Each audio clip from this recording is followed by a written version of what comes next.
Hey, welcome back to another video. We're going to talk about the heat that is Mushoku Tensei. Yeah. What the hell?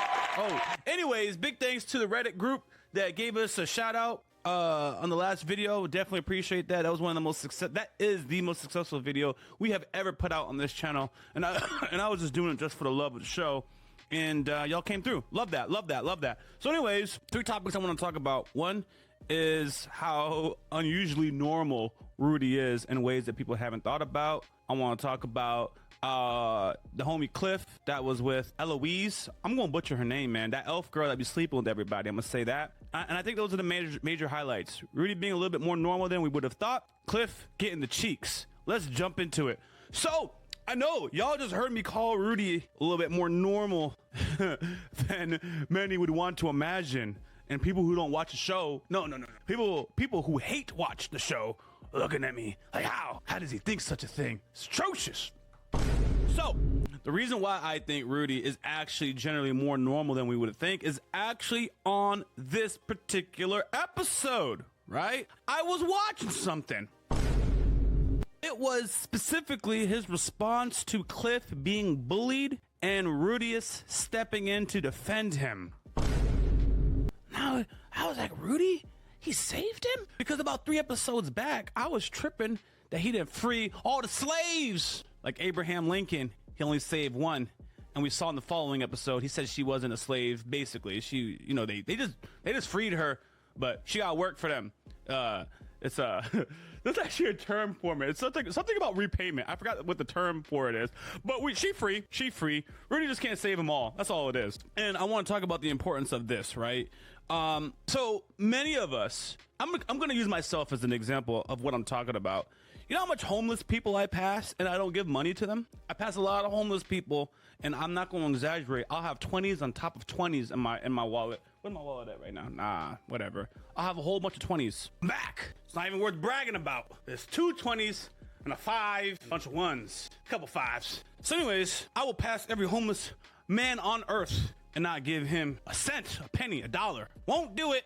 But if I see a homeless woman, I almost always will give the homeless woman money.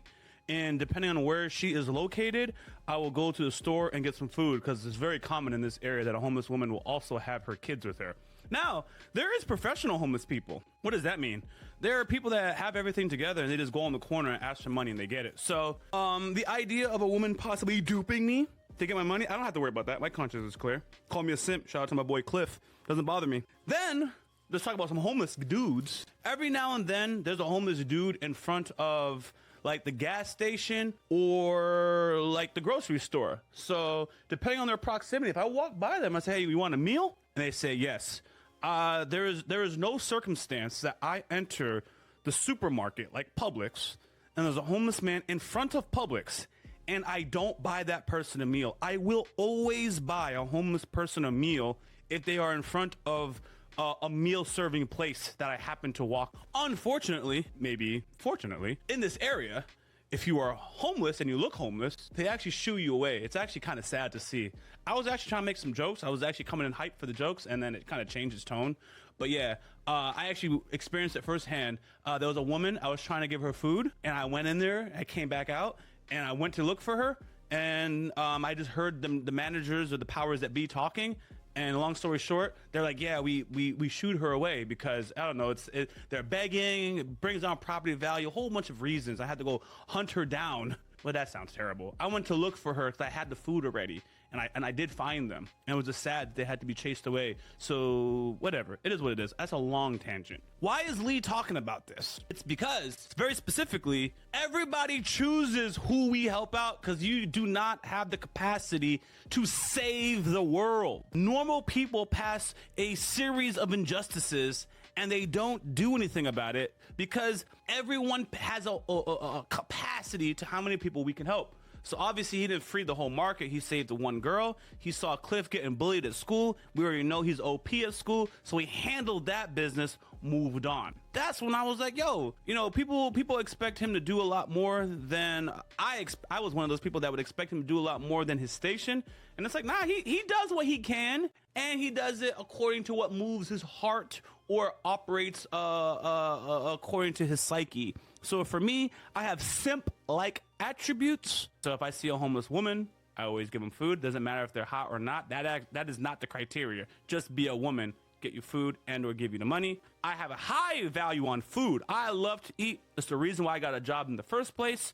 So anytime I see someone who is disenfranchised and needs food and it's within my ability, I get them food. That matches my value system. Rudy obviously comes from a background of being bullied. They didn't say it in that episode. So I believe as soon as he saw Cliff being bullied, it activated his value system. And he's like, no. I'm not going to tolerate a classmate being bullied right in front of me. So he stepped in. Oh, so this is where your values start and or, you know, trying to understand the character going further. Great to see. Next thing that stood out with Rudy and why I consider him more normal than ever, man. Yo, he was filling up these girls that was around him. And we gave him a hard time for it. I gave him a hard time for it because it seemed like it was really forced. But that episode showed that them beast people got a whole different culture. If you beat someone in combat, the girl is yours. That's their culture. I already had that understanding with the grain of salt with the sacred beast, but I really saw more of it. And the friend is offering up her beast girlfriend, and her beast girlfriend just kind of take it. And I'm going to speak on that with the grain of salt. I'm not going to go too deep because that can really open up a can of worms in cancel culture. But I'm like, yeah, that's the way this whole group is, and them girls, they some freak girls. And the reason why I normalize it, man, I think you guys are lying. Let me rephrase this. Let me start with a different approach. One of the things that Mushoku Tensei excels at is creating a fantasy world in how a particular person may or may not be in that given world. Okay, so all the rules and social constructs that we live by are gone, and now you have to imagine yourself, what would you do if you were not being held back? So a lot of people virtue signal, but if you were in college and the beast girl just has her legs up and just lets you cop a feel just because, a lot of that can be looked at as disgusting behavior. But if you're in a society or in a world where that's allowed, I think a lot of your way of thinking kind of degrades and you start integrating with how this world operates.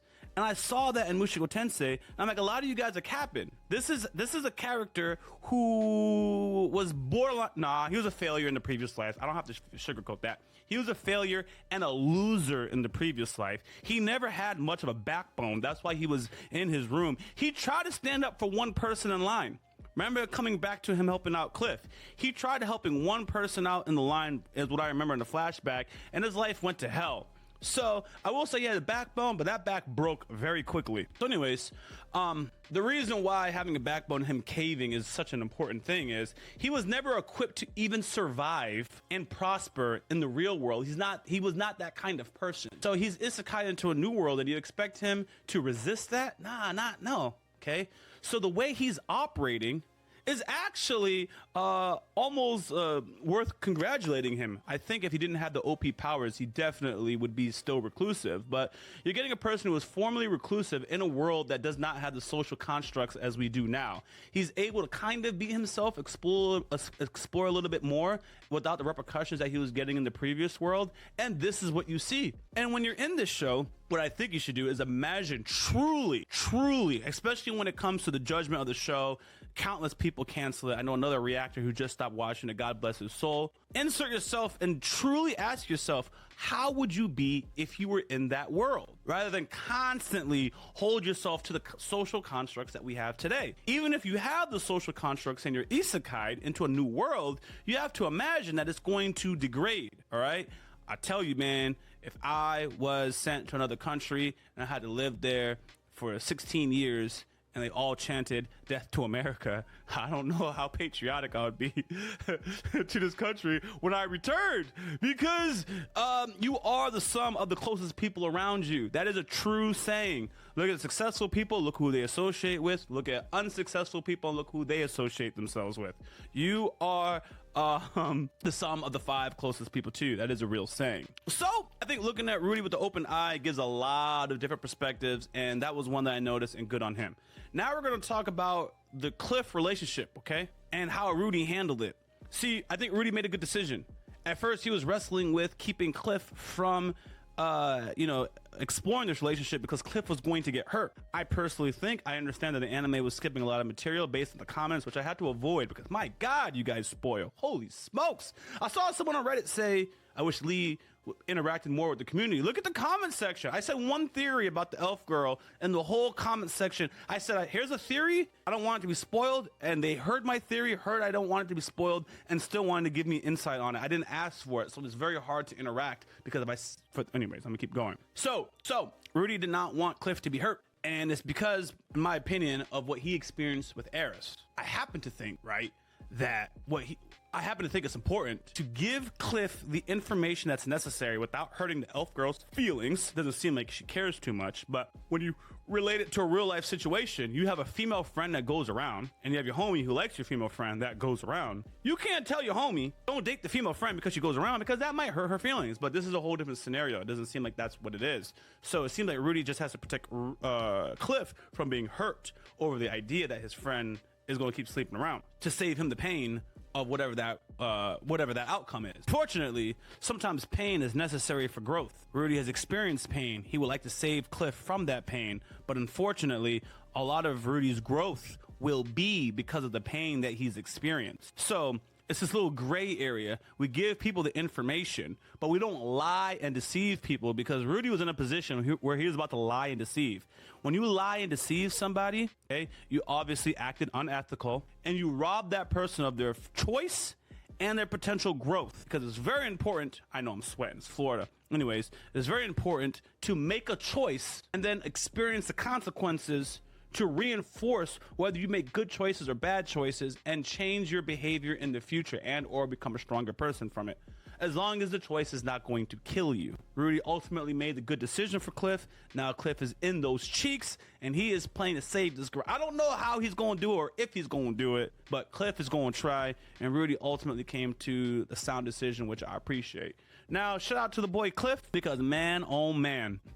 Being with a woman with a reputation, that is crazy. That is crazy. I have nothing to say. On one hand, if everything works out, you know, it's like good on Cliff for ignoring those haters. He didn't even care about them anyways. If things don't work out, it's like, damn, you should have listened to those haters. So I don't have a take on Cliff making a great decision or not. But when I remove what society has to say, and when I remove other people's opinion, like, he got a great catch. If he can just keep his feelings from being hurt and just experience it for what it is until he's done and ready, the problem is that Cliff won't be able to handle it like some of us gangsters. I pointed at myself. I don't even think I would be able to handle it. So, because, yo, she's experienced as hell. She's an elf. I assume that she's some type of great warrior. Everybody wants to keep coming back to this thing. And if you can lock this thing down for just you, oh my God. And that's why Mushoku Tensei is great, because it's that fantasy aspect. Yo, she's, oh my God. Who wouldn't want her? Everybody wants her. You just don't want to wife her and have that reputation. That's the unfortunate thing. Everyone is okay with smashing her. That's not the problem. It's when you catch feelings with her, wife her up, and try to have this exclusive thing and then marry her, that you have to deal with that reputation. But when it comes to whatever's going to happen in that bedroom, it's going to be crazy. But I'm going to speak to you guys realistically, especially the virgins. You virgins, I'm talking to you guys. You guys think this is exciting. Oh my gosh, she just won't stop. I think if you're a light novel reader, you just get it. But that is actually a lot. That is actually a lot. To want to do it 3 or 4 times a day, every single day. That's the thing about guys. We'll fantasize and be like, oh my gosh, this is so exciting. I can't wait to experience, that type of life, right? But once you finally experience it, you're like, damn, this is a lot. I can't, I got to go to work. I want to play Fortnite. Shit, I got to record some, it's a lot. I'm not projecting. I'm not talking about from personal experience, but every now and then you want to do things. And if that drive is higher than your drive, you fresh out of luck, man. And Cliff is dealing with this on a level that none of us have to experience. This is a true nymphomaniac, basically, is what it is. But they're using a curse and the whole storyline to make it not that. But yeah, anyone that needs that, anyone with that kind of sexual appetite, no normal guy can handle it. You don't even have the time to handle it, especially if you put in work how you're supposed to be putting in work. Each session is 20 minutes a day. It's 20 minutes minimum. Each proper session is supposed to be 20 minutes. Look at me. If you are not giving a solid 20 minutes, you're not doing your job, in my opinion. Some of you guys might have a higher number or a lower number. Now, that does not mean that you last for 20 minutes. Because that's a whole different story, man. There's a lot of things that you guys could do. There's the foreplay. There's you go talk to me if you guys want me to do another video. But I'm saying there's a lot of creative things that you could do for 20 minutes to make sure that she is getting her full pleasure. She's completely tapped out and she don't want no more for like 2 days, hypothetically. He has to do 20-minute sessions as far as I'm concerned. 4, 3, 5, 6, 7 times a day. I don't know. That's crazy. I'm supposed to do a video on this channel and I just have to talk for 15 minutes and I can't work in the time, much to satisfy this lady. It's crazy. What I don't know, and the anime might reveal it, is it might be a scenario where it's not about how long he lasts. He just has to empty his seed hypothetically in her and then she's just good. I don't know that aspect of it.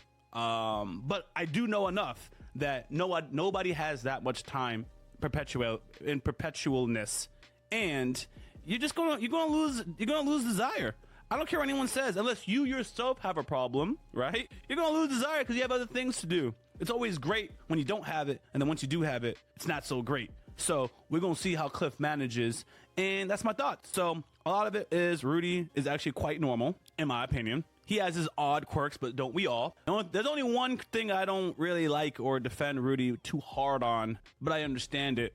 I just don't feel comfortable normalizing it, and I just want to address is I do get uneasy when he's in a relationship with people that match his physical body's age. But then whenever he's talking to the man god, they show Rudy's adult body from the previous world. So that always throws me off. So I don't go out of my way to defend or normalize it because, in my opinion, if people are outraged about that depiction, that is one outrage I co-sign. You know, that is protecting our youth. If that's your mental drive, I'm like, you know what? I'm not even going to try to change those people's mind, because I can see in our world, especially in the Western world, I believe there is an agenda on the way to normalize certain things, and I'm like, yeah, I'm not going to be a partaker in that. Even just to talk about the anime, because y'all will use the powers that be that are plotting will use my remark, my piggyback the anime to try and justify their behavior. So I'm just not gonna take that route. Anyways, that's my rant. That's my thoughts on the episode. I'm curious to know what your opinions are, and I'm not gonna lie. I feel a lot of pressure because I was just doing these videos just because I wanted to say something, and then when one video blows up, you're like, damn, I don't have the type of energy that I had in the last video. But I was already doing content anyway, so I'm just going to do what I would have normally did. But if that video, in my opinion, was so good that I feel like if you're listening to this one, you're like, that's it? That's your follow-up plan? It's like, yeah, this is what I had to say. So I do appreciate anyone who's listened. I have the YaBoyRocklee gaming channel that is in full operation at the time of this recording. We have 930 subscribers. I invite you to subscribe to that. Right now we're doing Grand Theft Auto. Where I'm finishing up Night Security. That's a horror game, so we're going to add that. And I'm open to suggestions, but of course it's going to be things that I'm into. You know, I've tried just doing things that people wanted, and that's not fun. I wasn't looking forward to it. And then I found excuses not to play the game. So I want to stick to things I like. And I'm active on Twitter and Instagram. So I look forward to hearing from you guys. Until next time, YaBoyRocklee, I'm out this mug. What's going on, everybody? Thank you for subscribing to this channel. If you haven't followed me on Twitter, please go ahead and do so. The link is in the description of this video, and I actually tweet back. Much love, YaBoyRocklee. And you know I couldn't stop with one channel. Be sure to check out the YaBoyRocklee subsidiary channels in the description of this video. Much love, guys.